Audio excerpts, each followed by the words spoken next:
왜냐면 비과세 요건 자체가 9억까지예요. 알다시피 9억 이상부터는 1가구 1주택이 장기보유 특별공제가 들어가잖아요. 장기보유 특별공제를 받으시려고 그러면 지금도 예를 들어서 그 9억 밑이면 아까 상관이 없어. 말 그대로. 근데 9억 넘어가는 거는 비과세 요건도 비과세 요건이지만 9억까지잖아요. 9억 이상이 되는 걸 장기보유 특별공제를 받으려고 하는 거거든요. 그럼 옛날 같으면 2년 거주만 하면은 장기보유 특별공제가 되고 10년만 넘어가면 장기보유 특별공제를 80%를 받았어요. 근데 아까 사모님이 말한 것처럼 올해 이제 넘어갔잖아요. 올해 팔면 장기보유 특별공제를 그 분리를 했어요. 거주도 10년 해야 되고 보유도 10년 하셔야 돼. 그러면 아까 사모님이 얘기한 것처럼 10년 거주는 지금 안 하신 상태고 네, 보유만 10년 하셨죠? 그러면 40%밖에 안 돼. 그게 법으로 통과됐어요? 법으로 시행이 됐어요. 통과는 진작에 됐고요. 올해부터 시행이 된 거예요. 그러면 예를 들어서 15억이라고 그랬잖아요. 그냥 예.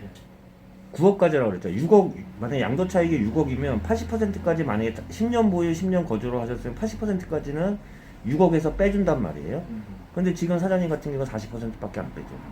그럼 그만큼 양도 차익이 늘어나잖아요. 늘어난 거에 대해서 양도소득세를 내셔야 돼요. 1가구 1주택도 1가구 1주택도요. 원래 1가구 1주택도 9억까지예요. 근데 9억 이상분은 그래도 오래 살았던 분들을 한해서 거주 요건만 하고 보유 요건까지 합쳐가지고 장기 보유 특별공제를 그래서 양도 차익의 80%까지는 해주는 건데 그거는 지금 법이 바뀌어서 올해서부터는 올해 파는 이제 사모님 사장이 적용이 되는 거예요. 10년 보유하고 10년 거주하셔야 돼.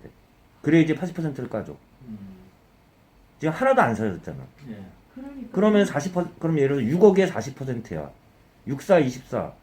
양도 차익을 얼마를 보면 3억 4천을 보는 거예요. 양도 차익이 3억 4천이 생긴 거라고. 근데 80%까지 됐다 그러면 6억이었잖아요. 6, 22. 1억 2천밖에 그 양도 차익이 안 생기잖아요. 양도 차익 자체가 틀려지잖아. 양도 차익 대비 양도소득세가 나가는 건데. 그럼 그 상태잖아. 내가 이 얘기를 드린 게 그거예요. 저걸 안 팔고 지금 하나 더 사시려고 그런다 그게 그러면 아파트 가격이 9억이라는 거예요. 양도 차익이 9억이라는 실거래가가 9억 넘어가면 무조건이에요. 양도 차익은 더 큰 거고 요새는 아파트가 실거래가 신고를 하잖아요. 예. 9억까지는 거주 요건이 필요가 없어요. 근데 그 언제 샀냐가 중요하다 그랬잖아요. 보통 조정대상 이상 지역에서는 2년 보유에 2년 거주만 하면은 9억까지는 비과세야. 안 내도 돼. 내가 무슨 뭐 4억에 사든 3억에 구입을 했던 9억까지는 세금이 없어요. 9억 초과분부터는 세금이 나와요. 세금이 나오는데 올해 산 1가구 1주택에 한해서만 장기보유 특별공제를 해주는 그런 혜택을 줬는데 그거를 이번에 거주요건까지 집어넣어가지고 되게 까다롭게 만들어놓은 거지. 내가 그래서 얘기 드린 게 뭐예요 지금. 거세 요건을 지금 우리 같은 경우는 2년만 하면 되는 안 돼요. 그거는 조합원 자격. 재건축 가능성이 있는 아파트거든. 오래돼가지고. 재건축 있는 거면 더더욱 요새 지금 바뀌었잖아요. 바뀌었다는 게 조합원 딱지를 받으려고 그러면 또 2년 보유를 하셔야 되는 거고. 2년 살아야 되는 아, 거. 지금 예. 그건 아직 국회 통과 안 됐다. 아, 통과됐어요 다. 됐어요? 시행이 언제 되느냐가 틀린 거지. 예를 들어서 국회를 통과를 했을 때 입법은 통과를 했는데 언제부터 시행한다 이런 식으로 하잖아요. 통과는 다 된 거예요.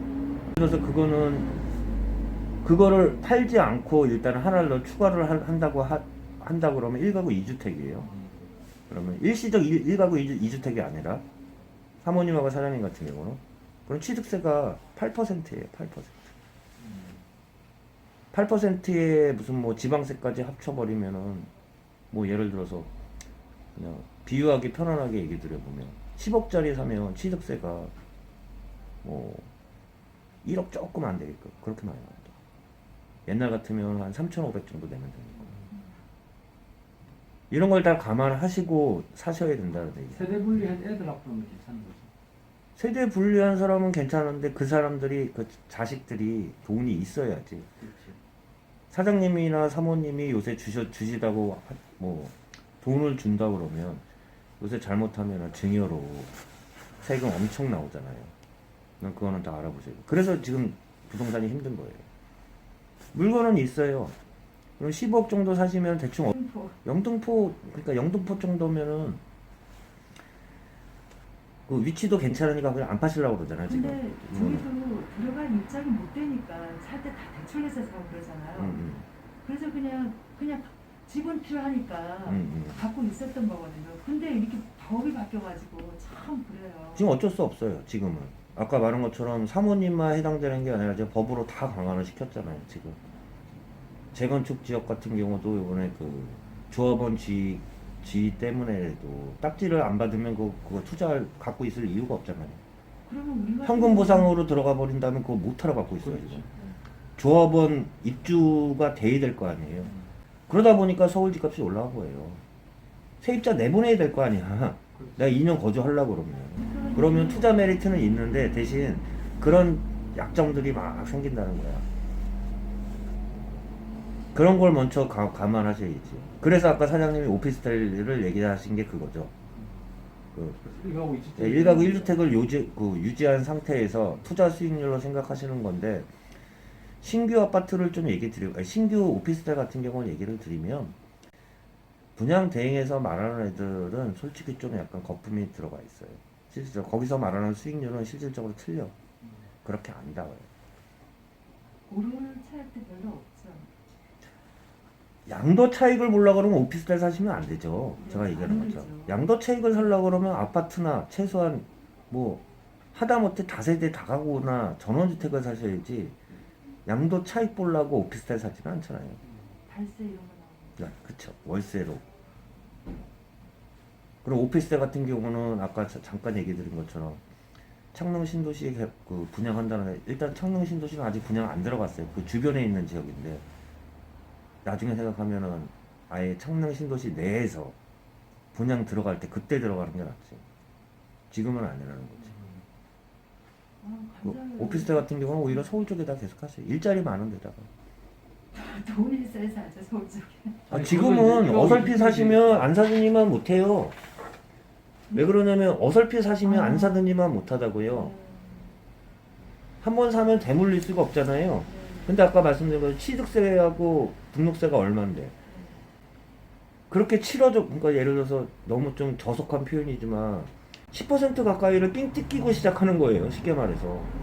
그런데 오피스텔을 사면 처음에 살 때 내 사무실로 쓴다 이렇게 사가지고 그럼 1주택으로 사는 거 아니에요? 그쵸. 그렇게 하면 그렇게 해놓고 기회를 봐서 사람 생기면 세 주는 거는 세를 줘야 되는데, 아까 말한 것처럼 그 얘기잖아요. 세를 줬을 때 사업자 등록증 있는 애들한테만 줘야 된다고.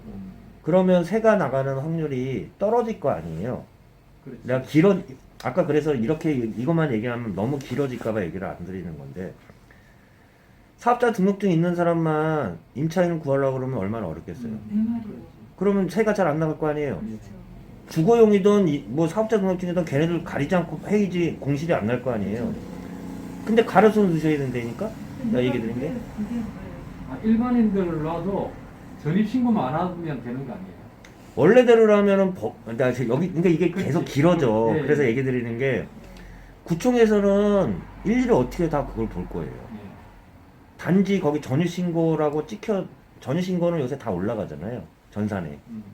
전입신고가 돼 있으면 걔네들은 그냥 주거용으로 보는 거죠. 그렇겠죠. 근데 아까 사장님이 말한 것처럼 편법이지만 실질적으로 주거용으로 줬는데 전입신고 안 한다고 그렇게 얘기를 했는데, 만약 실사 나와가지고 진짜 살고 있는 거 주거용으로 살고 있다고 생각하면 주거로 봐버린다고. 근데 인원이 너무 모자르잖아. 지금 전국에 오피스텔이 몇 개나 되는데, 이거는 차후 얘기를 드리고 원칙적으로만 얘기를 드는 거야. 그럼 골라서 놔야 될 거 아니에요. 제가 아까 말한 것처럼 세입자도 골라서 놔야 된다고. 어설프면 안 된다고. 영신 말씀 감사해요. 그리고 전입신고는 주인 허락받고 하는 게 아니에요. 그렇죠. 세입자가 맘대로 해버린다고. 처음에는 하지 마라 그랬다가 갔을 때 얘네들은 말은 계약서는 안 썼지만 서로 약속하에 우리가 주거용으로 산 거 아니에요. 주거용으로 들어온 거 아니에요. 뭐 주인 허락받고 전입신고하는 게 아니잖아요. 전입신고하지 않잖아요. 그냥 해버리면. 이건 차후 얘기 드린 거고, 아까 말한 것처럼 내가 이렇게 장황하게 얘기 드렸냐면 요새 찾는 분들 많은데 음. 이렇게 설명하는 데만 제가 15분, 20분이 걸려요. 그래서 정말 부동산이 힘든데 그런데 그래도 안 하시고도 그냥 거래만 하면 되실 텐데. 근데 지금 이런 거 설명 안 해주고 했다가는 만약에 계약 단계에서 취득세 알아보면 와 이렇게 비쌌어? 그때 얘기하시면 어떡해? 취득세라는 건 나중에 후에 진행되는 상황인데 계약 전에 미리 말씀 주신다는 거죠. 이걸 얘기 안 하면은 기본은 안 되는 거죠. 그렇지. 해줘야지. 다 상대를 해줘야지 부동산 믿고 거래, 그러니까 쉽게 말해서 직거래하는 것도 아니고 비싼 중개비를 주고 계약을 하시는데 이렇게 다 설명을 하고도 그래서 나도 오케이 해. 그러면 진행을 하는 건데 그래서 사장님은 아까 내가 물어본 게 그거잖아요. 일시적 1가구 2주택으로 집을 구하려는 거냐 아니면은 안 팔고 하려는 거냐 그렇게 해가지고 두 단계로 해가지고 내가 설명을 드렸잖아요. 그럼 방법은 우리 명의로 아닌 세대 분리된 애들 명의로 뭘 하는 수밖에 없다, 그죠? 하려면. 하려고 그러면은 세대분리 해가지고 하되 대신 그거 증여세는 잘 알아보셔야 돼요. 요새 되게 깐깐해요.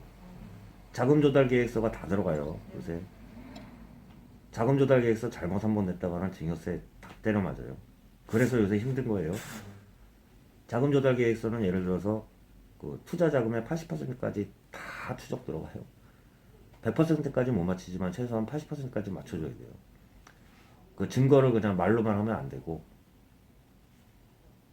뭐 예를 들어서 통장 잔고나 뭐 주식 잔고까지 요새 다 누라고 그래요. 근데 애들이 만약에 지금 솔직히 말씀드려서 애들이 몇 살인지 모르겠지만 돈 뭐, 예? 30대. 30대면 지금 무슨 돈을 모았겠어요? 그럼 뭐야? 자금 조달 계획서에 그거 못 맞춘다고. 증여 생각하고 사시면 상관이 없지만. 증여세를 아예 물고 한다 그러면 몰라도 지금 그렇게 피하다가는 나중에 더 때려 맞아요.